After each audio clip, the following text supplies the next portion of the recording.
আপনার জীবনে কি বাধা সৃষ্টি হয়েছে? তাহলে লোকনাথ বাবারই 10টি বাণী কাটবে চলার পথে সকল বাধা। পিছন ফিরে আর তাকাতে হবে না।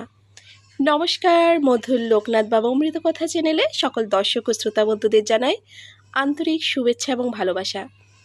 যারা ভিডিওটি দেখবেন প্লিজ চ্যানেলটিকে সাবস্ক্রাইব করে পাশে থাকবেন। চলুন ভিডিওটি শুরু করা যাক। কর্মক্ষেত্রের প্রচণ্ড চাপ হোক বা ব্যক্তিগত জীবনের নানা সমস্যা, বাবা লোকনাথের এই 10 বাণী আজীবন পাথেয় করে রাখলে আর কোনো কিছু দুর্বল করতে পারে না। চলার পথে পিছন ফিরে তাকাতে হয় না। প্রথমত, এই বিরাট সৃষ্টির মধ্যে এমন কিছু নেই যাকে উপেক্ষা করা চলে বা ছোট ভাবা যায়। প্রতিটি সৃষ্টি বস্তু বা প্রাণী নিজ নিজ স্থলে সহিমার মহিমান্বিত হয়ে আছে জানিবি। পরের বাণীটি হচ্ছে, সচেতন হতে হবে। অচেতনায় জীবনের ধর্ম হয়ে দাঁড়িয়েছে। নিরন্তর অভ্যাস এবং চেষ্টার ফলে তাকে সচেতনতায় রূপান্তরিত করতে হবে। কাম, ক্রোধ সবরিপুই অবচেতন মনের স্তরে স্তরে সুপ্ত অবস্থায় রয়েছে। সুযোগ পেলে তারা প্রকাশ হয়, কারণ মানুষ তাদের অস্তিত্ব সম্বন্ধে সচেতন হয়। অসচেতন মন রিপুদের অভাব ক্রিয়াক্ষেত্র। অহম চলে গেলে নিজেই মনই নিজে গুরু হয়। সৎ ও অসৎ বিচার আসে। জ্ঞানের ভক্তি মণিকাঞ্চন যোগ হলে শ্রদ্ধা হবে তোদের আশ্রয়, শ্রদ্ধা হবে তোদের বান্ধব এবং শ্রদ্ধাই হবে তোদের পথেও।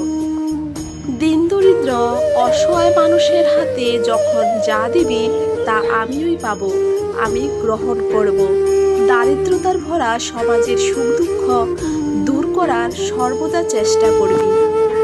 যে ব্যক্তি কৃতজ্ঞ, ধার্মিক, সত্যাচারী, উদারচিত, ভক্তিপরায়ণ, জিতেন্দ্রীয়, মর্যাদা রক্ষা করতে জানে আর কখনোই আপন সন্তানকে পরিত্যাগ করে না, এমন ব্যক্তির সঙ্গে বন্ধুত্ব করবি।